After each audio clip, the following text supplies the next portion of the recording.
میں کچھ سوال کرنا چاہتا ہوں۔ اس نے کہا جناب ضرور سوال کیجئے، کیا سوال ہے آپ کا؟ کہا سوال یہ ہے کہ میں تو آپ قرآن و حکمت کی تعلیم لوگوں کو دے رہے تھے تو لگ تو یہی رہا تھا کہ آپ بڑے عارف شخصیت ہیں، بڑے متقی و پرہیزگار ہیں، لیکن میں نے دیکھا کہ آپ نے جاتے ہوئے نان بھی چرائے،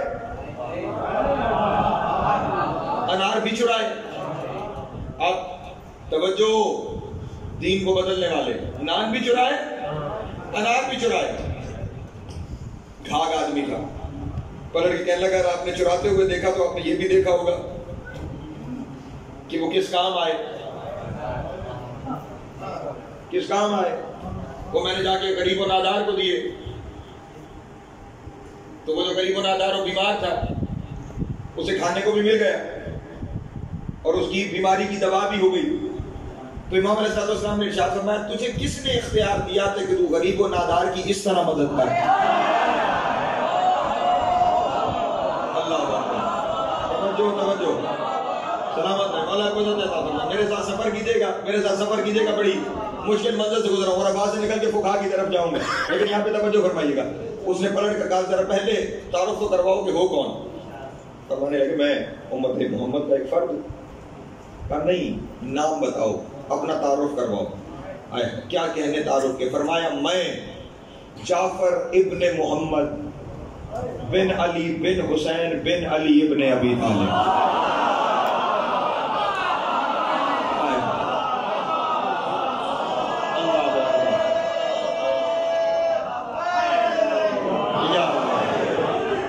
پہلے تو اسی تعارف سے ہوش اڑ جانے چاہیے کہ میں کون ہوں، لیکن اب سامنے میں نے کہا نا دین بدلنے والے عام لوگ نہیں ہوتے۔ پلٹ کے کہنے لگا اگر ایسا ہے تو پھر تو آپ کا تعلق خاندان رسالت سے ہے۔ توجہ، حملہ کرتے ہیں فوراً، آپ کا تعلق پھر تو خاندان رسالت سے ہے۔ خاندان رسالت سے تعلق نے آپ کو کوئی فائدہ ہی نہیں دیا، سیدھا حملہ۔ خاندان رسالت سے تعلق نے آپ کو کوئی فائدہ ہی نہیں دیا۔ امام نے فرمایا کس طرح؟ کہا یہ جو کام میں نے کیا ہے نا، خدا من عالم نے قرآن مجید میں ارشاد فرمایا وَمَنْ جَاءَ بِالْحَسَنَةِ لَهُ أَشْرُ أَمْثَالُهَا وَمَنْ جَاءَ بِالسَّيِّئَةِ لَا يُجْزَى إِلَّا بِهَا۔ جو شخص ایک نیکی لے کر آئے گا میں 10 کر کے واپس کروں گا۔ جو ایک نیکی لائے گا میں 10 کر کے واپس کروں گا، اور جو گناہ لائے گا اسے اتنا ہی بدلہ ملے گا جتنا گناہ ہے۔ لطف الہی اپنا، نیکی لاؤ گے 10، جو گناہ کیا اس کا اتنا ہی بدلہ جتنا گناہ، یعنی ایک گناہ تو اس کی ایک سزا ہے۔ تو اب میں نے یہ جو چیزیں چرائیں، یہ 8 چیزیں تھیں، میں نے ایک شخص کو دی تو یہ 8 نیکیاں ہوئی۔ 8 نیکیوں کو خدا دیتا ہے 10 سے ذرا، تو میرے ذمہ ہو گئی 80 نیکیاں میرے کھاتے میں، اور جو میں نے چرائیں وہ ہے 8 چیزیں، اور ایک کے بدلے ایک ہی ہے، تو میرے گناہ ہوئے 8، نیکیاں ہوئی 80، اور اللہ نے کہا ہے جس کی نیکیوں کا پلہ بھاری ہوگا اسے بخش دوں گا۔ توجہ، بظاہر تو بڑی لاجیکل بات ہے، سورہ قاریہ کی یہی آیتیں ہیں نا، من ثقلت موازینہ فہو فی عیشۃ راضیہ، جس کے عمل کا پلہ بھاری ہوگا، نیکیوں کا، وہ اچھی جگہ پر ہے، اور جس کی برائیوں کا بھاری ہو گیا، ابھی یاد کرائیے گا، اس میں میں گفتگو کروں گا، وہ جہنم میں چلا جائے گا۔ تو میرے پاس نیکیاں زیادہ ہیں، گناہ کم ہے، تو جب پلہ بھاری ہے تو میں نے جنت میں چلا جانا ہے۔ امام نے 2 دفعہ فرمایا افسوس ہے تیری اس فکر پر۔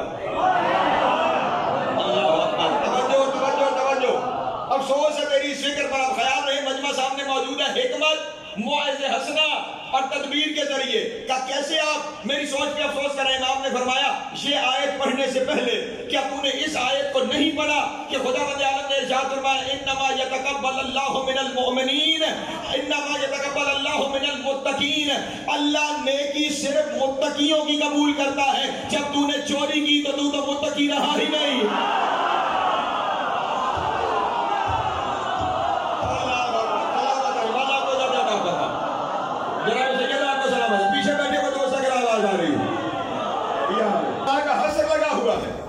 کہ اللہ صرف قبول کرتا ہے متقیوں سے، اور جب تو نے چوری کر لی تو تم متقیوں میں بچا ہی نہیں، پھر جب متقیوں میں نہیں تو نیکی کیسی اور قبولیت کیسی؟ کہ نہ تیری نیکی ہے نہ تیری، اسی لیے یہ مکتب آل محمد ہے کہ جس کے اندر یہ حکم موجود ہے صحیح منزل تک پہنچنے کے لیے غلط رستہ بھی برداشت نہیں ہے۔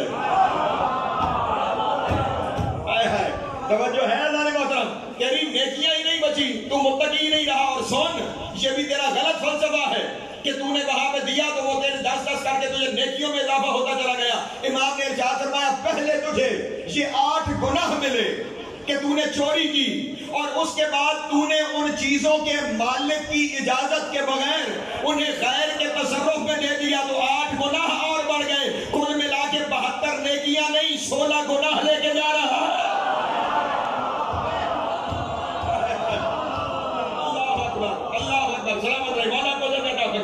تو اپنے گناہوں میں اضافہ کر کے جا رہا ہے، پہنچ رہا ہے۔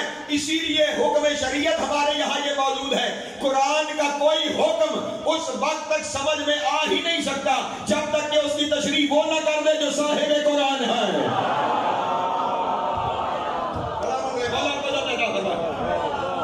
اسی لیے ہمارے مکتب میں یہ حکم موجود ہے، من فسر القرآن برائہی اکبہ اللہ فی النار، جس نے اپنی رائے سے قرآن کی تفسیر کی وہ اوندھے منہ جہنم میں ڈالا جائے گا۔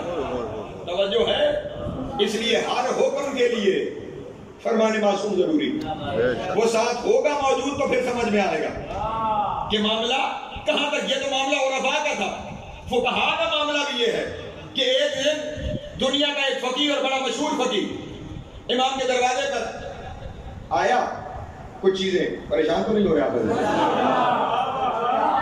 کبھی اس انداز سے بھی سنیے، کچھ سوال کرنے امام کے دروازے پر آیا، اور جب وہ پہنچا تو دسترخوان چکنا جا چکا تھا۔ امام علیہ السلام دسترخوان پہ تشریف فرما دے، اور کیا کہنے کہ جنہوں نے خود دنیا والوں کو یہ تربیت دی ہے کہ اگر رزق وسیع کرنا چاہتے ہو تو دسترخوان وسیع کر لو۔ اگر رزق وسیع کرنا چاہتے ہو تو دسترخوان وسیع کر لو۔ اسے بھی دعوت دی، آؤ بیٹھو کھانا کھاؤ، وہ بھی بیٹھا کھانا کھانے لگا۔ جب کھانا کھا چکے دسترخوان بڑھایا جانے لگا تو امام علیہ السلام نے، اب یہاں پہ آپ کے لیے بھی دعوت کا پیغام ہے، امام علیہ السلام نے ارشاد فرمایا الحمدللہ رب العالمین، یہ فرما کے ساتھ ارشاد فرمایا اللہم ان ھذا، یعنی رزق کے بارے میں، اللہم ان ھذا منک و من رسولک، اے میرے اللہ یہ رزق تیرے اور تیرے رسول کی طرف سے آیا تھا۔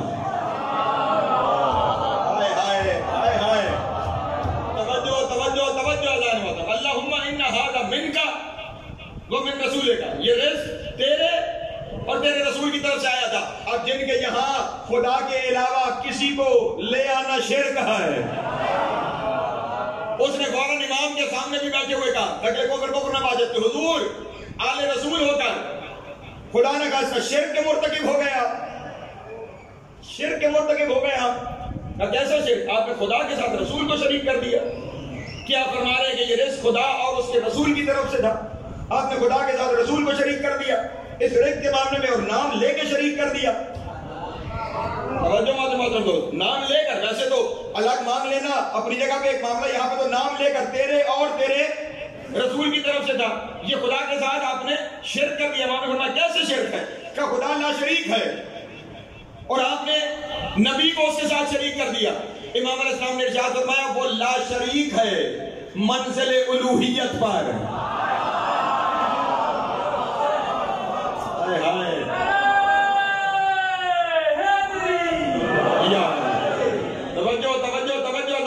وہ لا شریک ہے منزل الوہیت پر، جہاں دنیا نے اس کی عبادت کرنی ہے وہ تنہا معبود ہے، اسی لیے کلمہ بھی یہی ہے لا الہ الا اللہ، کوئی معبود نہیں سوائے اللہ کے۔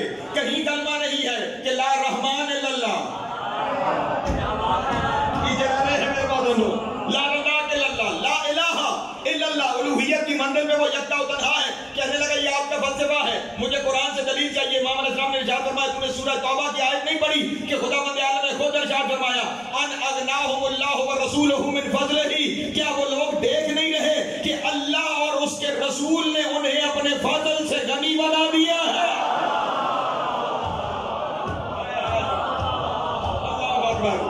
سلامت رہے، مولا کو جب عطا فرمائے، زندگی دراز ہو، مولا کو جب عطا فرمائے کہ اللہ اور اس کے رسول نے انہیں اپنے فضل سے نہیں بنا دیا. پھر سورہ توبہ کی ایک اور آیت پڑھی کہ جس کا ترجمہ یہ تھا، کیا یہ لوگ اس چیز پر راضی نہیں ہیں کہ جو اللہ اور نبی نے انہیں عطا کیا ہے. توجہ توجہ توجہ میرے بڑے لکھے دوست تجریب فرما ہے. اللہ اور رسول نے غنی کر دیا.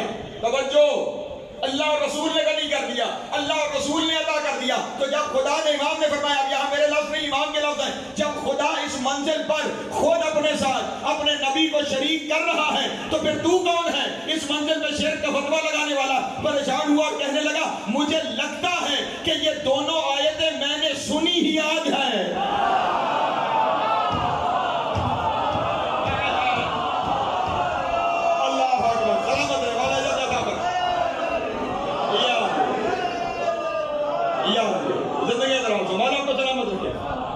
مجھے لگتا ہے میں نے یہ دونوں آیتیں سنی ہی آج ہیں. امام نے فرمایا تو نے پہلے سنی بھی ہے، تو نے پہلے پڑھی بھی ہے، تو نے سن بھی رکھی ہے، تو نے پڑھ بھی رکھی ہے، لیکن تو ان میں شمار ہوتا ہے کہ جن کے بارے میں خدا نے ارشاد فرمایا ان کی آنکھوں میں بھی مہر ہے.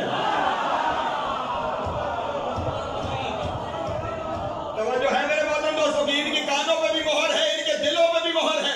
آیتیں تو سنتا بھی تھا، تو پڑھتا بھی تھا، لیکن اس مہر کی وجہ سے تجھے سمجھ نہیں آتی. اس وقت تڑپ کے کہنے لگا پھر بتائیے یہ آنکھوں کی، یہ کانوں کی، یہ دلوں کی مہر کو ہٹایا کیسے جائے؟ امام نے فرمایا ان ساری مہروں کو توڑنے کی ایک ہی چابی ہے اور اس کا نام ہے علی ولی اللہ.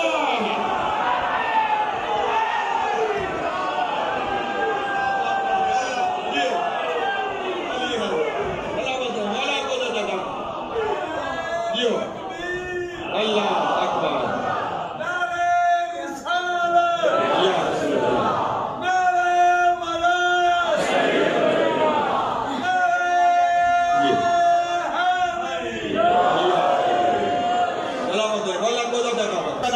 ولی اللہ ہے. اقرار ولایت علی کر کے اس دروازے پر آ جاؤ، یہ مہریں ٹوٹتی چلی جائے گی. پھر اس سب سے نکل جاؤ گے جن کے بارے میں خدا نے حکم لگا دیا ہے ختم اللہ علی قلوبہم وعلی سمعہم ابصارہم. ان کی آنکھوں پہ بھی مہریں ہیں، ان کی کانوں پہ بھی مہریں ہیں، ان کے دلوں پر بھی مہریں ہیں. اس مہر سے بچنے کا ذریعہ ولایت علی کا اقرار ہے. اور یہ خیال رہے باقر نقوی نہیں کہہ رہا، امام صادق کہہ رہے ہیں. صادق امام کا ارشاد ہے جب توڑنے کی چابی ہی یہی ہے، چابی ہی یہی ہے تو پھر چابی کام تب کرتی ہے جب استعمال کیا جائے. علی اور ولی اللہ کام تب آتا ہے جب زبان سے اقرار کیا جائے. مولا کو جناب سید آپ کو سلامت رکھے. یہاں سے اور پھر میں اپنے دوستوں کے سامنے عرض کرتا چلوں، یہ گھرانہ، میں بہت وقت ہو گیا، بس تھوڑی دیر اور اجازت ہے، میں تھوڑی دیر اور میں اپنے دوستوں کو دینا چاہتا ہوں تاکہ ورنہ میرے مولا کی ہستی وہ ہستی ہے، اتنے محاسن ہے، اتنے محاسن ہے، اتنے محاسن ہے. مجھ جیسا فقیر عشرہ نہیں عشرے درکار ہوں گے. کہا کہ اپنے اپنے شعبے کے مطابق اپنی اپنی پسند کا قول اٹھاؤ، اس پہ تحقیق کر کے مقالہ لکھو. اور عجب یہ ہے کہ ان 25 کے 25 نے میرے مولا صادق کے اقوال اٹھائے.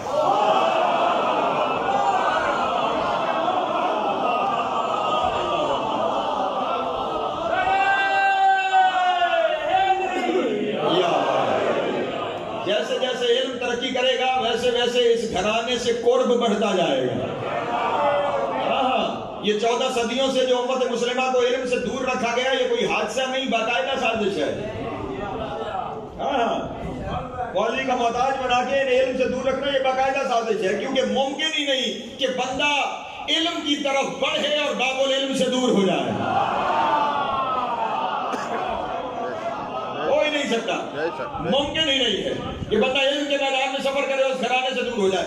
سب نے میرے مولا کے قول اٹھائے اور ہر ایک نے تحقیق کر کے مقالے لکھے اور ان مقالوں کو اس کتاب میں اکٹھا کیا گیا. صرف ایک مقالے کی جانب توجہ دلوا کر بس اپنی گفتگو کو سمیٹنے کی جانب چلو. امریکہ کا ایک ڈاکٹر، بچوں کا اسپیشلسٹ، اس نے امام علیہ السلام کا یہ قول اٹھایا. امام نے فرمایا ماں جب بھی بچے کو اٹھائے بائیں پہلو پہ اٹھائے. کیسے اٹھائے؟ بائیں پہلو پہ. جب بھی سلائے بائیں پہلو پہ سلائے. اٹھائے بھی بائیں طرف, سلائے بھی بائیں طرف. امام کا یہ قول احمد ابن حنبل کے پاس پہنچا تھا تو اس نے کتابوں میں موجود ہے, قطعی انکار کیا, کہا ساری برکتیں دائیں میں ہیں, تو دائیں کی طرف اٹھانا چاہیے, دائیں کی طرف سلانا چاہیے. امام نے فرمایا بائیں کی طرف اٹھانا چاہیے, بائیں کی طرف سلانا چاہیے. اس نے اٹھایا, فرمان رب وہ تحقیق کے لیے نکلا تو اس نے تحقیق کا پہلا جو مرحلہ, جب انسان سفر پہ نکلے نا پھر خدا توفیقات میں اضافہ کرتا ہے, اس نے پہلا مرحلہ یہ کیا کہ اس نے دنیا کے مختلف حصوں سے 400 وہ تصویریں اکٹھی کی, 400 وہ تصویریں اکٹھی کی جن میں ماؤں نے بچوں کو اٹھا رکھا تھا. اور عجب یہ ہے, وہ کہتا ہے ان 400 تصویروں میں سے 378 تصویروں میں ماؤں نے بچے ویسے اٹھائے ہوئے تھے جیسے امام نے بتایا.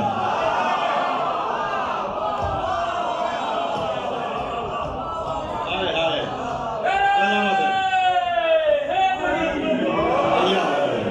378 تصویروں میں ماؤں نے بچے ویسے اٹھا رکھے تھے جیسے امام نے ارشاد فرمایا تھا. اس کا مطلب یہ ہوا اس کی تحقیق کا پہلا سٹیپ یہ تھا جو امام نے فرمایا وہی فطرت بھی کہہ رہی ہے. جو امام نے فرمایا فطرت بھی اسی کی تاکید کر رہی ہے. اسی طرح ماؤں نے بچوں کو اٹھایا. پھر اس نے تحقیق کرنے کے لیے اگلی منزل یہ کی کہ اس نے کچھ نوزائیدہ بچے اور مائیں اپنے ہسپتال میں اس نے باقاعدہ 2 لیبارٹریز ڈیولپ کی.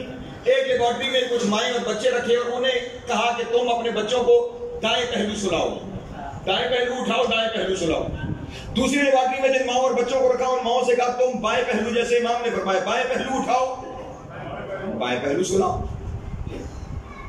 3 مہینے کی مسلسل آبزرویشن کے بعد نتیجہ یہ نکلا کہ جو بچے ماؤں کے دائیں پہلو سوتے تھے اور مائیں دائیں پہلو اٹھاتی تھی وہ بچے سوتے کم تھے, روتے زیادہ تھے.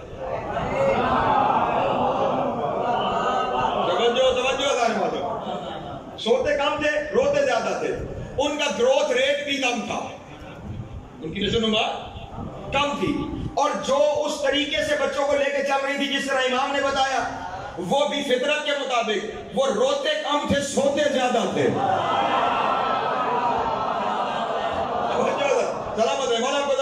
ان کا گروتھ ریٹ بھی ان بچوں کے مقابلے میں زیادہ تھا.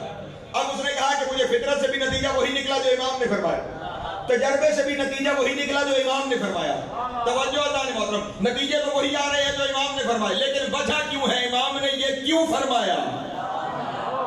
توجہ, منظر یہاں پر ہے کہ امام نے یہ کیوں فرمایا. اب کیونکہ ماڈرن دور کا بندہ ہے تو بہت ساری سائنسی طریقہ کار نکل آئے ہیں کہ جن کے ذریعے سمجھا جا سکتا ہے کہ بچہ جب شکم مادر میں ہوتا ہے تو معاملہ کیا ہوتا ہے. امام نے تب فرمایا تھا جب ایسی کوئی سائنس بظاہر دنیا کے سامنے موجود نہیں تھی. اس نے کہا یہ اس وجہ سے ہے, توجہ, یہ اس وجہ سے کہ بچہ جب شکم مادر میں ہوتا ہے تو اس کی خوراک اور زندگی کا دار و مدار ماں کے دل کی دھڑکن کے ساتھ ہوتا ہے.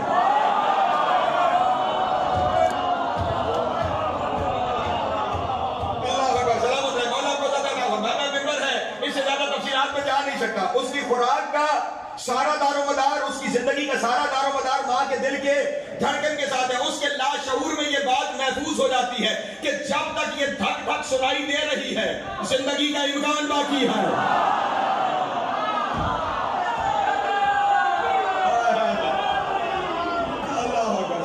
پیچھے بیٹھے ہوئے دوست اگر آواز پہنچ رہی ہو, اب اس کے لاشعور میں یہ دل کی دھڑکن زندگی کی علامت ہے. اور جب وہ دنیا میں آ گیا ذہن تو وہی ہے, دماغ شعور بھی وہی ہے, لاشعور بھی وہی ہے. اس لیے دنیا میں آ کر بھی اسے یہی خیال ہوتا ہے جب تک دھڑکن سنائی دے گی میری زندگی محفوظ ہے, جب دھڑکن سنائی نہیں دے گی تو وہ خود کو غیر محفوظ تصور کرتا ہے. جب بائیں پہلو آئے گا تو دل تو دائیں جانب ہے, دل تو بائیں جانب موجود ہے نا, بائیں جانب. تو اگر دائیں جانب سنایا جائے گا تو دل سے فاصلہ بڑھے گا, دل سے فاصلہ بڑھے گا, دھڑکن نہیں سنائی دے گی. جب بائیں جانب ہوگا تو دل کی دھڑکن سنائی دے گی, سکون میں بھی رہے گا. اللہ اکبر, سکون میں بھی رہے گا اور گروتھ ریٹ بھی بڑھتا رہے گا. بس سوال دنیا والوں سے اس نے بھی چھوڑا اور میں بھی چھوڑ رہا ہوں کہ ہمیں تو 1400 سال کے سفر کے بعد, اتنی ساری سائنسی ایجادات کے بعد ہمیں خبر ہوئی کہ معاملہ کیا ہے. وہ 1400 سال پہلے جب کچھ نہیں تھا تو اسے کس نے بتایا تھا؟ فقیر کے پاس اس کے علاوہ نتیجہ کوئی نہیں ہے. یا نظام قدرت بنایا انہوں نے ہے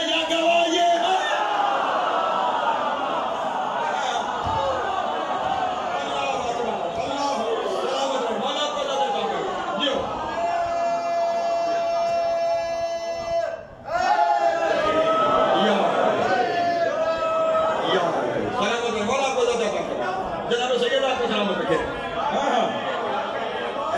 ایسے 20 واقعات ہیں, ایسے 20 معاملات, تفصیل میں نہیں, بس ایک اشارہ چھوڑ کے جا رہا ہوں. ایک صاحب علم نجوم میرے مولا کے پاس آیا اور اس نے امام کے ساتھ علم نجوم میں گفتگو کرنا شروع کی.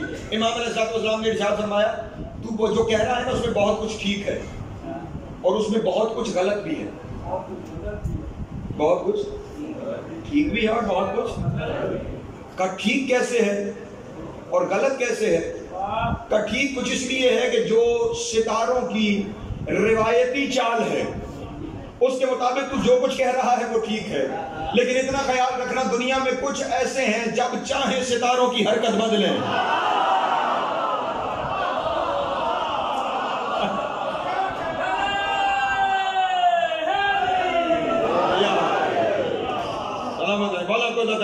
اس لیے مستقبل کی کلی خبر بس وہی دے سکتے ہیں جو صاحب اختیار ہیں. تم کا یہاں سمائیاں کر سکتے ہو, باتیں کر سکتے ہو, حقیقت کی طرف تم لوگوں کو لے کر نہیں جا سکتے. تو اس لیے میں نے عرض کیا, جتنا علم ترقی کرے گا اتنے لوگ اس دروازے کے قریب ہوتے چلے جائیں گے, اور اگر یہ نہ ہو تو کار رسالت مکمل نہیں ہوتا. دنیا کو اس گھر سے ساری دشمنی ہی اسی لیے تھی کہ جب تک رہیں گے اس وقت تک نبی کا کام ہوتا رہے گا.